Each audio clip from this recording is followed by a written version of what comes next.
Ay, ang pait, ang pait-pait pa. 'Pag iniisip mong ganito ang kalagayan ng iyong mga damit.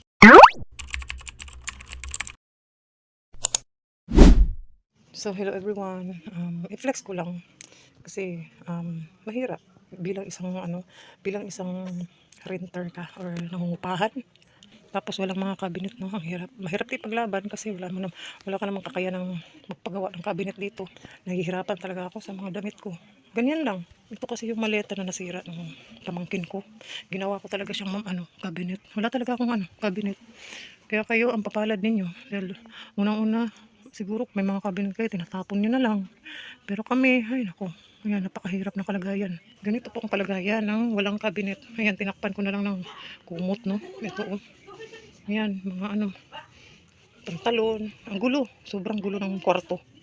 Pero inaayos ko na lang talaga ng ganyan. Ayan, nakatuto yung pantalon ng mister ko. Tapos ito yung mga bubot, yung mga bag. Kasi nga wala tayong cabinet, no? So ito yung mga lagayan namin ng towel. Ito, karton lang. Ay nako. Yan, nilalagay ko dyan yung mga towel. Tapos sa kabilang side na karton, ito sa baba, karton, mga kumot. Ganyan ang mga lalagyan po namin. Tapos ito pang isa kong cabinet. Yan, lagayan ko rin yan ng damit ko, mga pambahay ko. Yan, mga pambahay. Kasi ito, mga panlakad ko. Diba, ang hirap ng ganyang kalagayan na wala kang cabinet. Hirap na hirap. Sobrang napakahirap kasi alam mo, pag kukuha ka ng damit, ganyan ang mga lagayan mo. Hindi ako nahihiyang mag-share sa inyo, no? Kasi marami kasi ngayon mga tao na akala mo porque yung iba nga, di ba, kahit may pera na, parang tinitignan lang nila yung ng mga tao, kalagayan, pero hindi nila nakikita yung likod nito behind behind the scene ko. So yun, no. Tapos ito kasi yung kwarto namin, no, pinagawa namin yung cabinet na yan, pamangkin ko pang gumawa niyan, ayan, no. Ang sama pa, ang dami kasing gamit talaga, walang mapaglagyan. Ayan, yan ang cabinet namin, ito yung kalagayan ng kwarto namin, kaya pasensya na kung yung iba ganun-ganun na lang, kung magtapon ng mga kung ano-anong mga no, mga cabinet.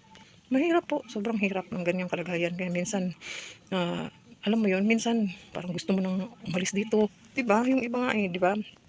Ah, dala-dalawa ang bahay, tatlo-tatlo. Ay naku, kami nagtitiis at tiyatiyaga. Kasi nung kami ay nasa Laguna pa naman, kumbaga, yung bahay na yun, ano lang din naman namin yun nirerentahan kasi 25 years din namin yung babayaran sa pag-ibig, ibahain. Sobrang bahain ng lugar ngayon kaya umalis kami dun. Dun kami sa Laguna sa Mamatid. Umalis kami dun kasi nga bumabaha. So ito ngayon, dito kami. Siguro na yata kami rito. 15 years na rin kami dito sa lugar na ito. May trabaho kasi si Mr. dito kaya nagtsatsaga kami rito mangupahan. Ayaw naman niya umalis dito kaya naiinis ako. Sorry, sorry po na i-share ko lang ito sa inyo. Ayun, naku, kung ipakita ko pang buong bahay, ba tumaas na ang kilay ninyo. Hindi naman ako nag-share nito, hindi ko piniflex. Sana yung paupahan ba sana. Sana naman kung magpagawa ng paupahan, yung may cabinet na sana, alam mo yun, kahit yung yung kusina namin, walang cabinet, alam mo yun, kaya ang gulo tignan, kahit anong ayos mo, magulo, mukha kang nasa bodega, alam mo yun.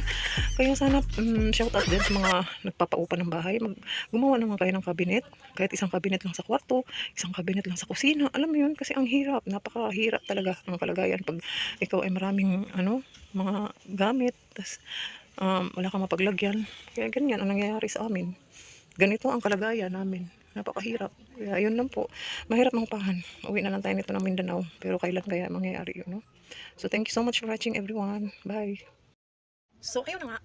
So sinare ko lang po naman sa inyo yung amin pong kalagayan bilang nagre-rent lang, di ba? So kung tayo ay magre-rent, siguro kailangan mo na rin ayusin, no? Pero di ba, sinare ko lang yan kasi alam mo yun, sa totoo lang, kapag nagsasabi ako sa inyo, ang papalad nyo, ang palad mo naman, ang palad nyo naman, ganyan. Ganun lang ako magsalita, pero hindi po ako naiinggit. Alam nyo, iba yung inggit sa nagsasabi ka naman, ang palad mo, kasi ganyan kalagayan mo. Kung hindi, siguro naiisip ko na lang, sabagay, temporary lang naman ang lahat ng ito sa sanlibutan. Kaya, minsan, doon ko na lang binabaling binabaling yung aking sinasabi na, ang papalad ng mga friends ko. Pero alam mo naman, meron din kasing nanonood sa akin na kaibigan dito sa YouTube channel ko. So, hinahayaan ko na lang kasi marami po kasing akong na-experience, no, sa panahon ngayon, kalagayan ngayon ng sanlibutan to. Yung marami pong tumitingin po sa um, kalagayan, yung mga sitwasyon ng yung kalagayan ng buhay natin. Ayun, ganun kasi ngayon. Kung wala kang pera, totoo yun. Sabi nga ng pinsan ko, pag wala kang pera, basura ka lang sa paningin nila. Hindi, real talk lang tayo, no? Kasi totoo naman yun.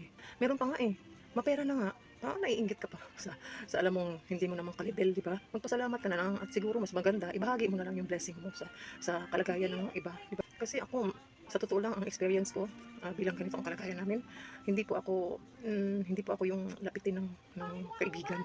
Kasi nilalapitan na naman lumalapit lang naman yung kaibigan natin 'pag nakikita yung sitwasyon mo, na kapag parang, wow, ang kalagayan, yun, dun ka pinapansin. Kahit nga sa mga ka-batch ko, sa totoo lang yung mga ka-batch ko maraming may kaya, pero ang mga ugali, hindi na makain ng aso. Hindi na sila yung dati na akala mo kung sino yung alam mo yun. Pero inaunawa ko sila.